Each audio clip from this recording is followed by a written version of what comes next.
So I am doing this for the second time because the first one was a miss. That way I can just make it a little shorter. I will be uploading my first trading recap in YouTube. I'm from Portugal. I'm posting this for me so I can just see what I did, for example, on the third day of January. It's easier to do it in a video because this way I can see what really was my psychology behind every trade, and I also post the trades on my Discord, but there I just see, oh, okay, this was an A plus trade because da da da da da. But I can't really talk about my psychology, and it's easier to see what I really was thinking and say, okay, this in a way I thought this trade was good, but now that I really look at it, and I can see it isn't that good, and I can just analyze my psychology and development along the years because I'm not thinking about stopping. This is for me, but I will post it probably public on YouTube, so I can just make a real introduction. 10 months, I guess, into trading. February 2025 is going to be my 11th month. Early, early in the journey, I'll start to trade it with support and demand. No, sorry, supply and demand. But it really didn't really work that well. So 7 months into the game, I switched to ICT. Well, supply and demand is ICT, but I wasn't really aware about what ICT was, and I switched to IFVGs, and I learned from Dodgy DD, Dodgy's Dungeon, really good guy. And well, I'm doing this in English so I can improve my English and see my improvement in English along the years, and just have have more. I don't know, just why not? Just why not? So I'll start my first trading recap. Today was a short day. I was done even before the market open. I am still setting my rules. As I said, I'm 10 months into trading and I'm not profitable. That's a really thing to mention. Really good thing. I have blown 4 accounts, I guess, on Top Step. I'm on my 5th. Yes, I'm on my 5th. I only trade on Top Step. I only have one account. I trade challenges on Top Step. Probably should be trading paper. Probably in the next month, I will be trying some, or March, I'll be trying some papered amount only paper so I can disconnect from money, because I think my really problem with psychology in trading is still the edge. The edge isn't really that good at the moment. Even with learning from Dodgy, it's a really good thing. And his model is really good and easy to understand, but I'm still learning ICT, and I really need to improve my psychology because a lot of times, I just over leverage. So at the moment, I trade a medium of, I don't know, 3, 2 contracts, micros, I only trade NQ, yes, it's for SMTs, and sometimes I just lose a trade and I lose, I don't know, $80, which isn't that much. But I just see, oh, I thought it was good. The trade is like a B plus. It was not even an A. Oh, this trade is good. I should have won. And my psychology just goes through the floor, and I take 5 minis and try to make a comeback with just 1 or 2 points, which isn't good. And I did it this week, so I'm not a good trader at the moment. As I said, I'm not profitable. And it's been 5 minutes of introduction, and I said this was going to be a market recap, a trade recap of today, and so let's do it. Today I was done really early. Let me just clean this. I was done really early because we had a really good setup, an A plus plus setup, and the day, as I can see, played out really well. But I wasn't here. I was out of the charts because it was a really good win. I didn't want it to make it a red day. So today, 30, where is it? Sorry. 9:30 to the open. I don't have TradingView Premium, so I can't just go back in time and talk about my psychology. What I can do is use what I have. So, going through the day, let's imagine when I came to the charts, let me clear this. When I came to the charts, I was, let's see, where the line. The only things I could see was like something like this. So from the right side of this line, I couldn't see anything. So what I thought was, in the last day we came to this 4-hour FVG and we started blasting up, and we had this new weekend opening gap that was really already tested by Yes, but I run it NQ to test it. And if we go on the 15, this is really bullish, and we're making some LRLR here, but that's probably for a future day, not for today. And so my buy was bullish, and I wanted to take some, if I could, some bullish trades after we took some sort of liquidity. If it came out downside, your side, or well, something quick. If we came down to the 50%, if we came to discount and go up and find probably a trade around here that we made in the rest of the day, but I wasn't here, and I will talk about this trade also because Dodgy talked about it, and I think it was a really good trade, and I wasn't here to trade it. But I was already up, so I would really need to be an A plus plus plus plus setup to me to take another trade, or my psychology will need to be bad, which at the moment it isn't really good. So I was supposed only to take longs, looking at this, but we had 8:30 news, and if we go on, I was just stepping into the charts. I was like here or on 8:30 when the news came out. When I stepped into the charts and I saw this data wick. Now I know that this data wick is a really good liquidity pool. Right here, it is a really good liquidity pool, and if we get a good, it doesn't really need to be good. It just needs to be a decent setup, because often a good setup to the data wick after we cross the other side of the data wick. So here we can see that we swept the buy side of the data wick, and we left a really good, really big low of the data wick. And I was seeing this, it pumped a little, and if we just start going down.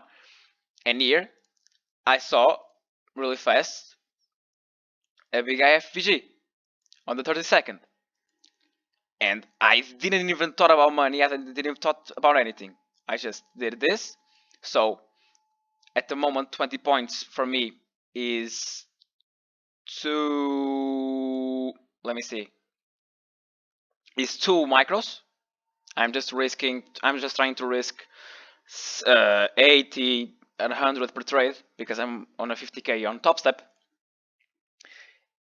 and I just did this trade, so I didn't even flinch looking at it. The only problem we had was when I entered, there was this unclosed 2 minutes, but this trade was so good that I didn't even thought about it, and I really waited for it to close, and 1 minute later it really closed, which gave me the highest of the highs confluence for me to still be in this trade and not even think about getting out. And here we start chopping a little, which gave me some doubt, but I just sit it on my hands and I didn't take half a contract. What I was seeing at the moment was, let me find it here. What I was seeing was if Yes took the data wick before NQ and created an SMT, I would get out of a contract on NQ.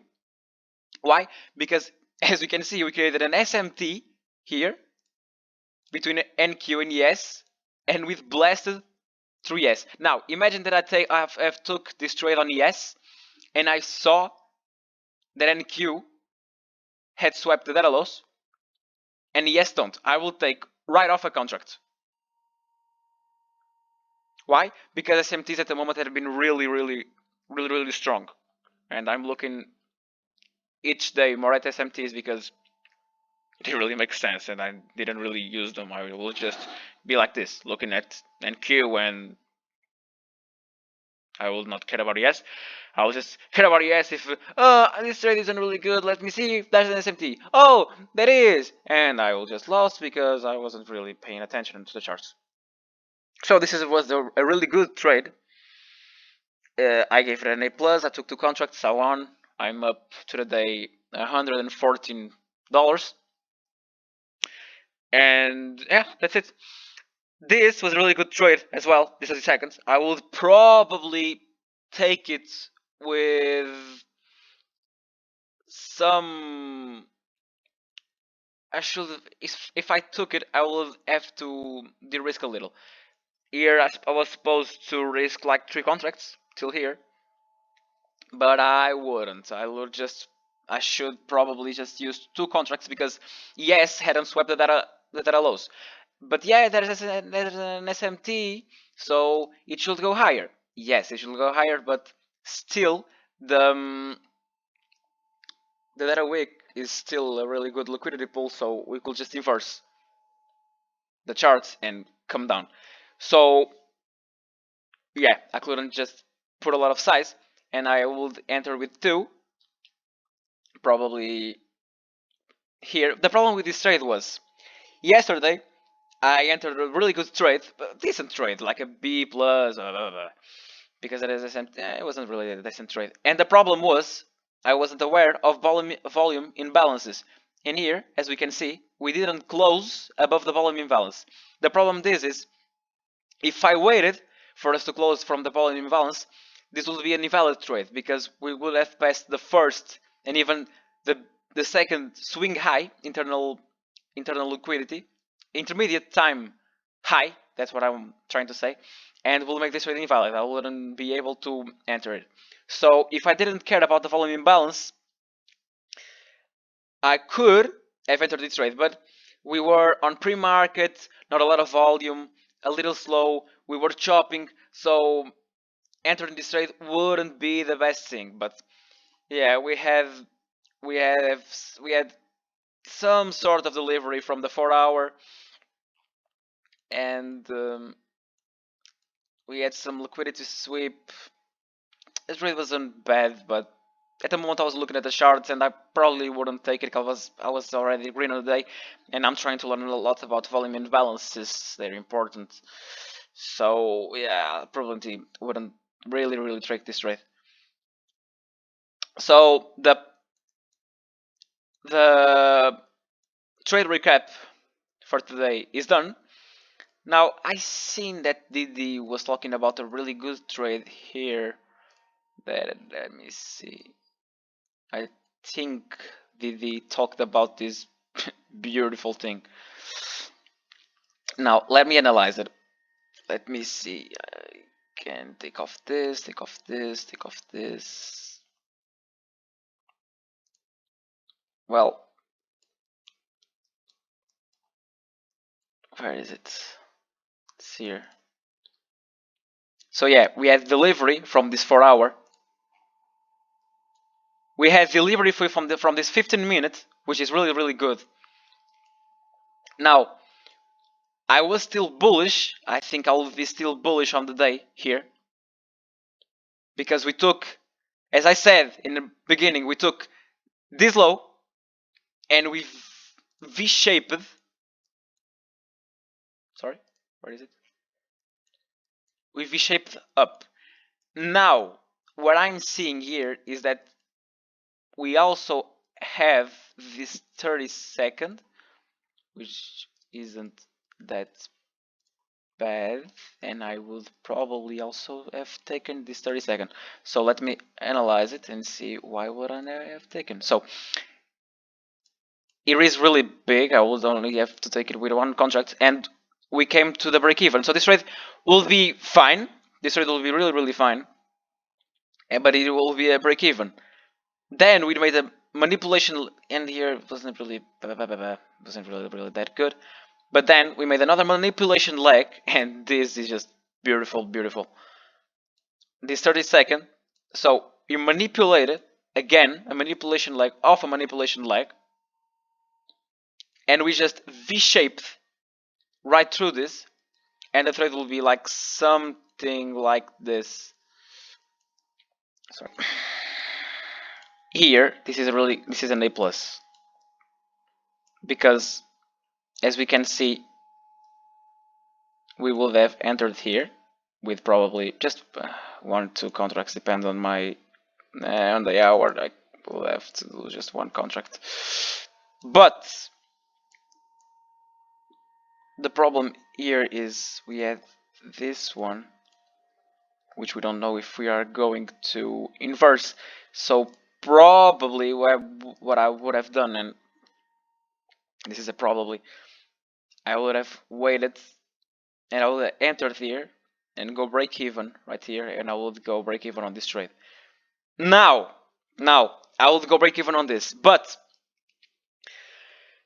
this was really quick. So we came down, then we came up, and we closed above this one, this IFVG, and we made an here, we made an order block,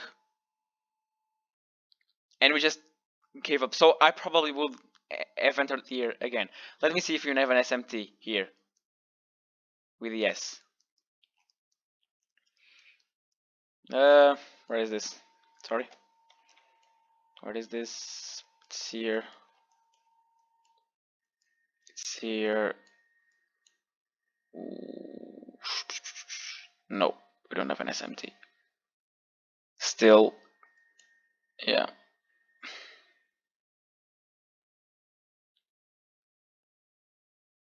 Yeah, we didn't have an SMT, but this trade would be really good, and I probably would enter on this one again.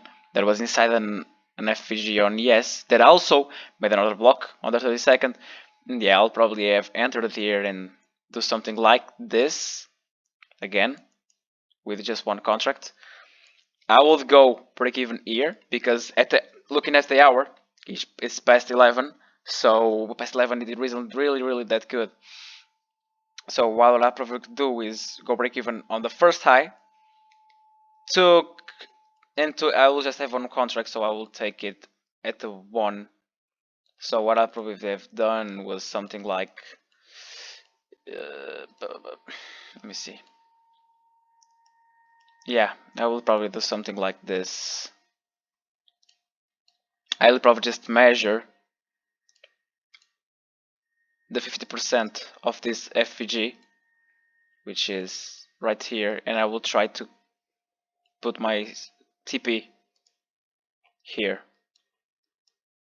If I had one more contract, I will let it come here, and we even have a lot above. So if I had 3 contracts, my third one will be here. But as with my sizing, I only have one contract, so I will be out here. And yeah, for today everything is done. Let me see. For tomorrow, as we can see, we made here another block, and we're still reacting bullish. So tomorrow I will still be bullish. We're probably gonna take this external high right here, and because we inverse this 15-minute FVG, and we don't really need to stop right now. Maybe we have a retracement, and now at the PM stream we do something like this. I don't know. I'm not really attending the market at the moment because I was out. Maybe we have some support like this and we come here during the night. What I would like to see tomorrow is if we stay like this overnight in the Asia session, I would like to see us come here. So at the moment I'm still bullish, and I'll probably be bullish through tomorrow as well, depending to our reaction overnight to the new week opening gap. So that's it. Thank you for watching. Nobody is watching, but yeah, thank you for watching. And I will do another one tomorrow because I really enjoy doing this. Yeah, thank you.